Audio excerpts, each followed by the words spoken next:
Bonjour tout le monde, donc voici la petite vidéo pour le jeu Orthocity. Alors j'ai vu qu'il y avait eu énormément de téléchargements pour ce jeu, je suppose que c'est le design qui fait que. Donc merci à toutes pour vos téléchargements, c'est super encourageant pour la suite.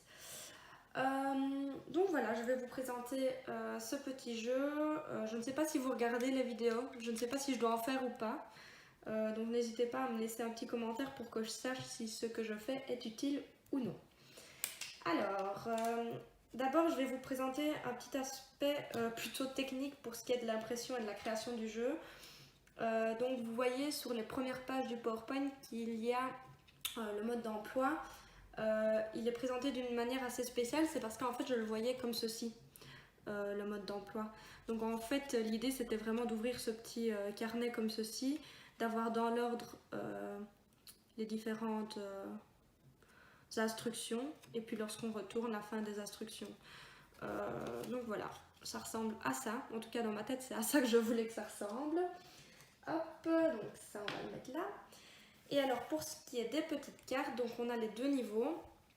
Alors je sais que, encore une fois, niveau technique, quand on imprime en recto verso, ça ne se met pas exactement l'un sur l'autre. En fait, ça dépend des imprimantes.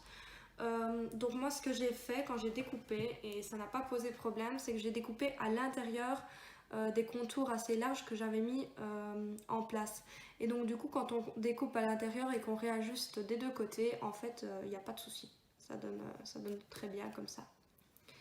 Et j'ai utilisé des feuilles cartonnées pour qu'on ne voit pas trop à travers les différentes feuilles et les différentes cartes. Alors, je vais prendre l'exemple ici pour le jeu, je vais prendre le niveau 1. Donc l'idée, c'est de placer les instructions, pas de placer les faces visibles avec les différents éléments de la ville, mais plutôt les instructions. Bon, je ne vais pas en mettre beaucoup, ça ne sert à rien ici, mais ça vous choisissez avec votre patience ce que vous voulez mettre comme quantité.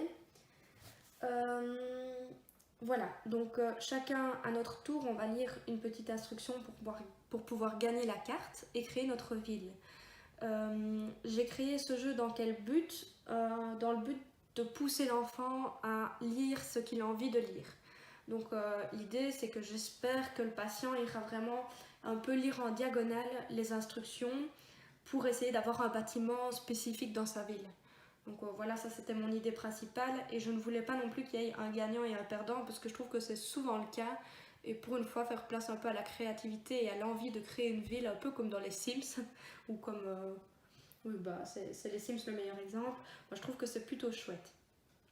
Donc voilà, l'enfant prend une carte, il la lit, c'est ici que l'on prend le train.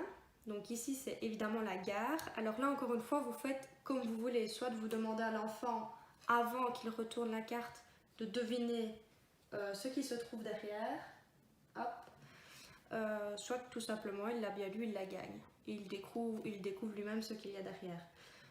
Donc voilà, ici par exemple, il a bien lu, il gagne la carte, il a donc une gare dans sa ville.